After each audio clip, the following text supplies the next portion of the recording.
کے ساتھ سفر میں بھی رہے، ان کو بہت قریب سے جانتے ہیں، بڑی ملاقاتیں آپ کی ان کے ساتھ رہی ہے، بہت ساری چیزوں میں دیکھا آپ نے مشورے بھی دیے ان کو. تو میاں صاحب ٹوٹ چکے ہیں. میاں شریف جو ہے نا، میاں نواز شریف صاحب کی سب سے بڑی خوبی ہے کہ وہ اپنے فیصلہ جو کر لیتا ہے اس پہ سٹینڈ لیتا ہے، اور ہمیشہ اس کا جو فیصلہ ہوتا ہے دیر بدیر جو ہوتا ہے وہ سچ ثابت ہوتا ہے. اچھا. یہ آپ نے بھی دیکھا ہوگا پچھلے دور میں بھی، اس موقع پہ بھی، کہ جو بھی اس نے موقع پہ سٹینڈ لیا ہے وہ اس کا وہ جو سٹینڈ ہے وہ ٹھیک رہا ہے. ٹھیک ہے. اچھا، انہوں نے دیکھیں ووٹ کو عزت دو، سول سپریمیسی کی بات کی، ووٹ کو عزت دو کی بات کی، وہ ساری چیزیں ختم ہو گیا. اب کوئی اس کا ذکر کہیں نہیں ہے، اس کے ووٹرز بھی اس چیز کو نہیں لے رہے، ختم ہو گیا. وہ ایک وہ تھا، بہاؤ تھا، وہ ختم ہو گیا. لیکن اب ان کے چھوٹے بھائی ہیں شہباز شریف صاحب، انہوں نے جی سارا کریڈٹ اس کو آرمی چیف کو دے دیا، تو کہہ رہے ہیں جی وہ ووٹ پالیسی کی طرف پھر جا رہے ہیں. نہیں آپ ابھی مطلب میاں صاحب کا فارمولا فیل ہو گیا. شہباز صاحب کا فارمولا آپ کو دیکھیں، دو چیزیں آپ جو ہے نا وہ گڈمٹ کر کے جا رہے ہیں.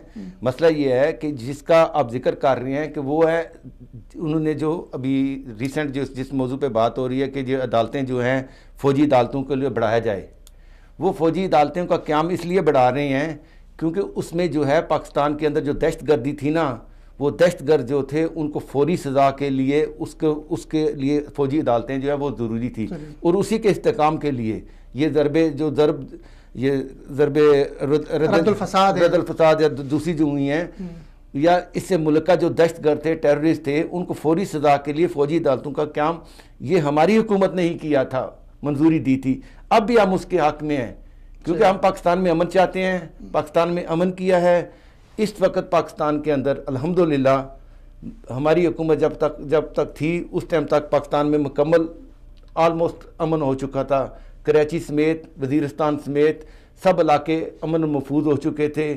اب تو ان جو موجودہ حکومت آئی ہے اس کو تو شکر الحمدللہ کرنا چاہیے کہ اس کو ایک ایسی زمین دی ہے، ایک ایسا ماحول دیا ہے کہ جس میں یہ کھل کے ملک کی معاشی ترقی کر سکیں، ملک کے بہترین مفاد میں کام کر سکیں. امن کا کریڈٹ سابقہ جو 5 سال تھے اس میں اب نون لیگ کو دینے جا رہے ہیں. جی لیکن اس میں ایک تو مسئلہ یہ، میں اس لیے مجھے کوئی شک نہیں، میں کھلے دل کے ساتھ دینا چاہوں گا. ایک طرف تو آپ کہہ رہے جی ان 5 سالوں میں فوج نے آپ کو کھل کے کام کرنا نہیں دیا، دوسری طرف آپ امن کا کریڈٹ بھی لے رہے ہیں. دیکھیں یہ تضاد نہیں ہے؟ نہیں، تضاد دو چیزوں کا ہے. تضاد نہیں ہے. جو نیچرل ہمارے فوجی ہیں وہ آپ کو سمجھتے ہیں وہ جفا کش ہیں، بہادر ہیں، ان کی پوری دنیا میں ایک جو ہے ایک نام ہے. ٹھیک ہے.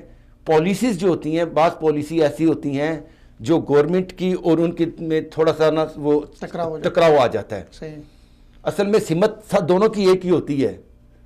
سمت ایک ہے، نیت میں فطور نہیں ہوتا. سمت کا تعین ہوتا ہے لیکن راستہ مختلف طریقہ اڈاپٹ کر لیا جاتا ہے. صحیح.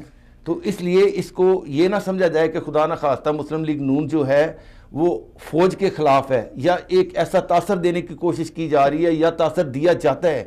یہ پاکستان کی فوج، مسلم لیگ کی بنیادی پاکستان، نظریہ پاکستان ہے، پاکستان مسلم لیگ نون کی ہے، تو ہم اس کو لے کے آگے چل رہے ہیں.